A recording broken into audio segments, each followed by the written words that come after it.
Hello दोस्तों, आप सबका स्वागत है आपके अपने ही channel true smile in gardening में। फ्रेंड्स, मैं हूँ ममता शर्मा, आपकी गार्डनर दोस्त। मैं आपके लिए इंफॉर्मेटिव वीडियो लेकर आती रहती हूँ। सो जिन लोगों ने अभी तक मेरा चैनल सब्सक्राइब नहीं किया है, सब्सक्राइब कर लें, बेल आइकन प्रेस कर दें ताकि जब भी नया वीडियो लेकर आऊँ सबसे पहले आपको नोटिफिकेशन मिले। चलो स्टार्ट करते हैं अपना आज का वीडियो। आज का वीडियो मोगरा के प्लांट पर है। ये मेरा पिछले साल का मोगरा का प्लांट है। आपने देखा ही है, इसमें बहुत अच्छी सी फ्लावरिंग भी हुई थी। लेकिन इस बार मुझे फरवरी मार्च में जो अपने प्लांट पर काम करना था वो मैं नहीं कर पाई हूँ, जिसकी वजह से आप देख ही सकते हैं मेरे प्लांट का क्या हाल हो गया है। बहुत सारी ब्रांचेस बढ़ रही हैं, लेकिन काफ़ी सारी इसमें ड्राई ब्रांचेस भी हैं और बहुत सारे इसमें प्लांट्स भी निकल आए हैं, जैसे कि आप देख ही रहे हैं। बहुत सारे इसके प्लांट्स बन गए हैं और कुछ दूसरे प्लांट्स भी इसमें से निकल आए हैं, जिसकी वजह से प्लांट की अच्छे से ग्रोथ नहीं हो पा रही है। ये काम मुझे फरवरी या मार्च में ही अपने प्लांट पर करना चाहिए था, लेकिन मैं नहीं कर पाई।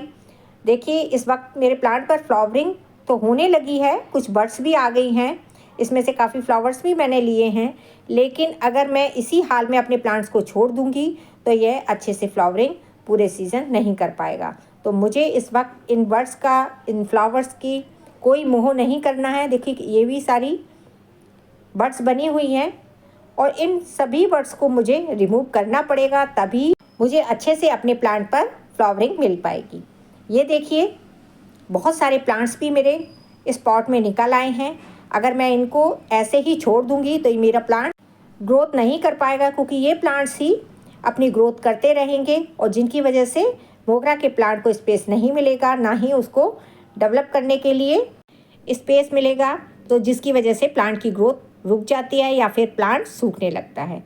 आपके भी प्लांट पर इस तरह से एक्स्ट्रा कोई प्लांट निकल आए हों या घास या खरपतवार निकल आई हो तो उसको समय समय पर रिमूव करते रहिए, नहीं तो आपके प्लांट का भी मेरे प्लांट जैसा हाल हो जाएगा। अब ये प्लांट इस तरह से तो मिट्टी से बाहर नहीं आ सकते। अब इसे पॉट से मुझे मिट्टी को बाहर निकालना होगा और फिर इन प्लांट्स को अलग करना होगा। मोगरा के प्लांट को इस समय ट्रिम करने के बारे में मैंने इसलिए सोचा है क्योंकि मेरे यहाँ बादल लगे हुए हैं और बहुत ही जल्दी बारिश होने वाली है।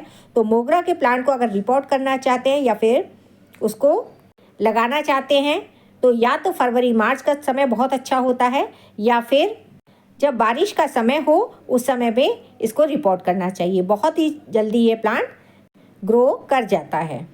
आप देख ही सकते हैं मेरे प्लांट की कितनी सारी रूट्स भी बन गई हैं, तो इसको रिपोर्ट करना और भी ज़रूरी है क्योंकि ये पिछले साल का प्लांट है। पूरे साल इस प्लांट ने फ्लावरिंग की है, जिससे इसकी रूट्स भी बहुत ज़्यादा डेवलप हो गई है। अगर हम इसको इसी तरह से छोड़ देंगे तो ये अच्छे से फ्लावरिंग भी नहीं कर पाएगा और ग्रोथ भी नहीं कर पाएगा। सबसे पहले तो इन प्लांट्स को अलग करना होगा।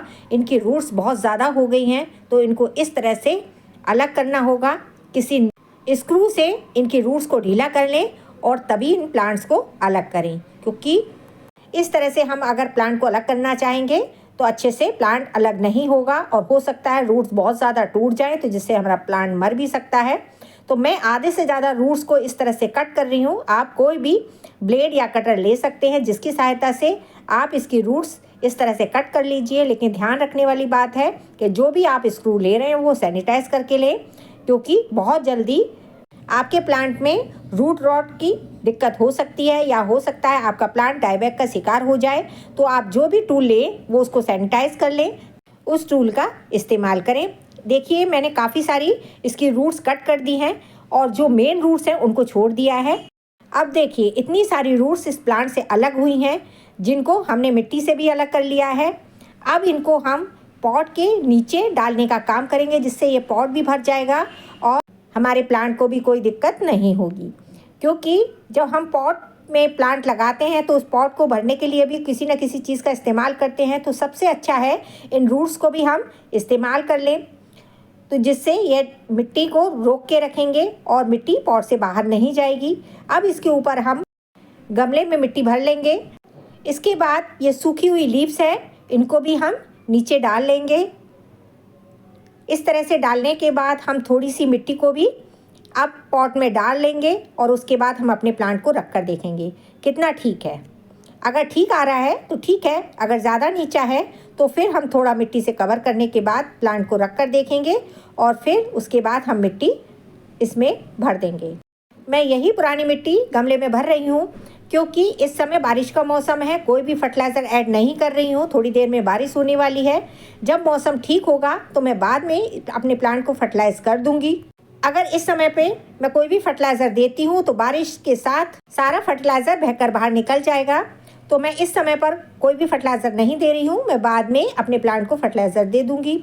इस समय जब हम रिपोर्ट करते हैं, अगर उसके बाद बारिश हो जाती है तो हमारा प्लांट वैसे ही बहुत ज़्यादा हेल्दी हो जाता है, क्योंकि बारिश के पानी में नाइट्रोजन, फास्फोरस और पोटेशियम की मात्रा अच्छे से रहती है। हमारे प्लांट्स के लिए बारिश वैसे भी बहुत अच्छी है। अब इसके बाद मेरे प्लांट पर जो भी सूखी हुई ब्रांचेस हैं उनको कट कर दूंगी, क्योंकि कट करने से जहाँ से मैं अपने प्लांट पर कट करूंगी या प्रून करूंगी वहाँ पर बहुत सारी नई ग्रोथ स्टार्ट हो जाएगी और बहुत सारी ब्रांचेस निकल कर आएंगी। जितनी ज़्यादा ब्रांचेस निकलेंगी उतनी ही हमारे प्लांट पर फ्लावरिंग होगी।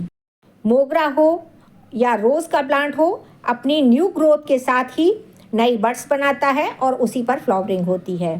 इसी वजह से मोगरा के प्लांट पर या रोज़ के प्लांट पर समय समय पर प्रूनिंग करना ज़रूरी रहता है, क्योंकि जितनी हम प्लांट पर प्रूनिंग करते हैं उतनी नई ग्रोथ आती है। अब इसके बाद हम अपने प्लांट पर फुल वाटरिंग करेंगे ताकि प्लांट हमारा अच्छे से सेट हो जाए और रूट भी अच्छे से सेट हो जाए। अब ये जो हमने ब्रांचेस कट की हैं इनको भी वेस्ट समझकर फेंकेंगे नहीं।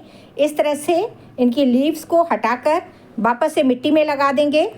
कुछ ही दिनों में इनमें नई ग्रोथ स्टार्ट हो जाएगी, क्योंकि मोगरा की कटिंग बहुत जल्दी से चलती है और ये समय भी मोगरा की कटिंग लगाने के लिए बहुत ही अच्छा समय है।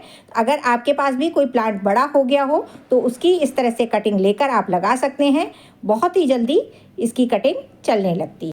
तो फ्रेंड्स, आपको ये मेरी जानकारी कैसी लगी? अच्छी लगी हो तो मेरे वीडियो को लाइक कीजिए, शेयर कीजिए। मेरे चैनल पर पहली बार आए हैं तो सब्सक्राइब ज़रूर करें। मिलते हैं अगले वीडियो में। बाय।